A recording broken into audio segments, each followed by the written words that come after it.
This is the all-new Audi RS4. It's one of those cars where the camera just cannot do it justice. In the metal, it looks wild. But does the rest of the package deliver on the looks?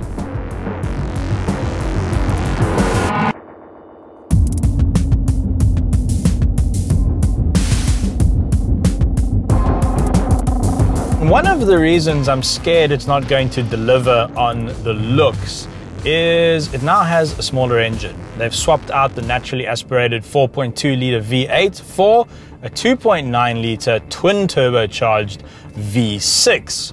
But there are some benefits to that. It's still a pretty heavy car, comes in at just under 1800 kilograms, so yeah, still a bit of a porker. But to deal with that, the twin turbocharged engine now offers 40% more torque than the V8 it replaces. So you get exactly the same power as you did with the V8, 331 kilowatts, but now instead of 430 Newton meters, you get 600 Newton meters. That is a 40% increase. I just said that. I'm very excited about it. And all that extra torque means the 0 to 100 time has improved from 4.7 to 4.1 seconds. But I wanted to see just how accurate that claim really is. What is the truth? Well, luckily I have an empty racetrack in front of me. I have a GoPro on the dials, and what we're going to do is take this footage out, put it in my MacBook in the edit suite, and we can go frame by frame and see what the actual 0 to 100 time is. So launch control in an Audi is thankfully very simple. Hold the traction control button off. There we go, ESC off, 5 seconds. Make sure we are in sport, dynamic driving profile, and that's pretty much it. Left foot on the brake, right foot on the loud pedal, build the revs. Whoa!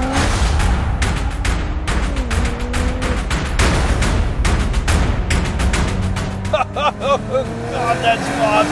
And that's 100. Wow. Wow. Okay, yeah, so look, it's a fast car. I mean, it's extremely it's a lot fast. It's fast, it's quick. Yes. Okay, I think for the purposes of scientific testing though, you have to repeat your experiment. You know, it's very important to do that again. I think we need to do it again. Let's do it again. It's, you know, best of 3. Whoa! It actually hurts your face, and that's 100. Yo, I'm gonna be exhausted at the end of this. You can even do it no hands. Let's actually see what it does, no hands. Oh God! Okay, I chickened out. That's 100. Imagine doing that 30 years ago. You would just freaking oversteer into a hedge. Okay, we have our data. Now back to the MacBook and let's see what this car did. That's fast.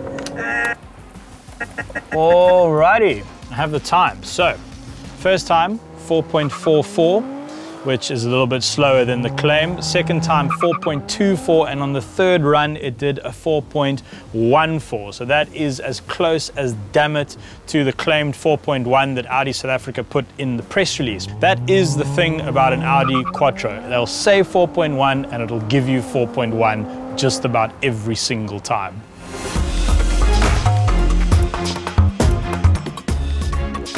So quite a bit has been said about the fact that this engine is also in some Porsche products, and a bit of a strategy change has happened at the Volkswagen Group.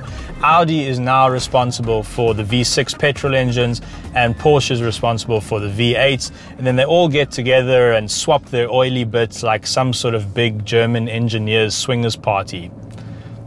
God, that sounds awful.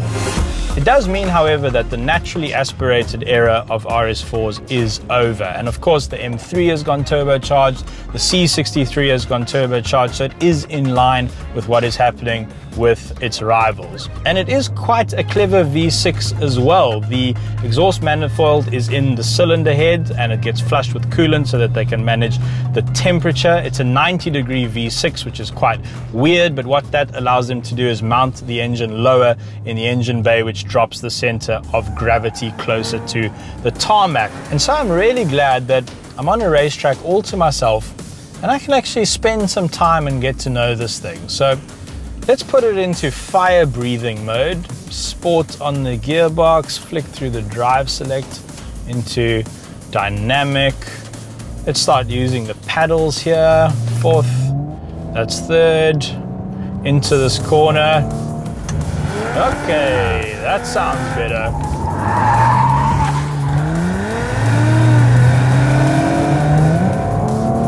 Oh, it's very fast. That's for sure. Red line at about 6.3. Drop a cog, new 8-speed gearbox in here. It's a very, very different sound to what we're used to and what you might expect from an Audi RS4. The V8 era is gone. The turbocharged era is in. And I'm not gonna say it's a bad sound. It's not a boring sound. It's just different. I think I could get used to this. Obviously, tons of grip from the quattro drivetrain. Even though it can send 85% of its power to the rear wheels, it does feel incredibly safe. There's just no drama driving this car.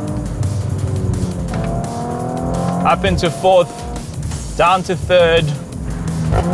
Lovely little blip of the throttle on the downshifts, a little bit of a fart out of the exhaust on the upshifts. Flat foot all the way to the red line, 6,000 change up. And the sound's good.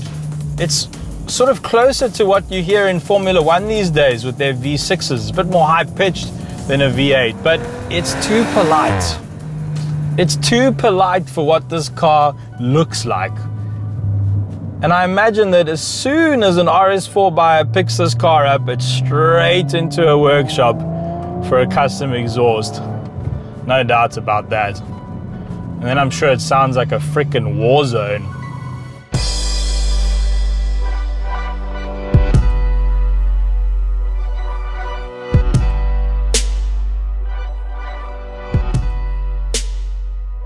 For me, what Audi have really got right here is this is just about the perfect daily. It's hugely practical, it looks great, it's incredibly comfortable in day-to-day driving situations, and if you do get the opportunity to absolutely hammer it, it is extremely fast. This is a ridiculously fast car. In fact, out in the real world with this sort of all-wheel drive traction, I don't think there's much to keep up with this car, even the really exotic stuff. Out here it might get its ass handed to it by cars which are slightly stiffer sprung and slightly more set up for track use. But do you really need that? Do you really need a car that's that hardcore? And I think that's really the story of the RS4. It does look like an extremely hardcore beast, but Audi have had to strike a compromise. And I must be honest, it's really not a bad compromise.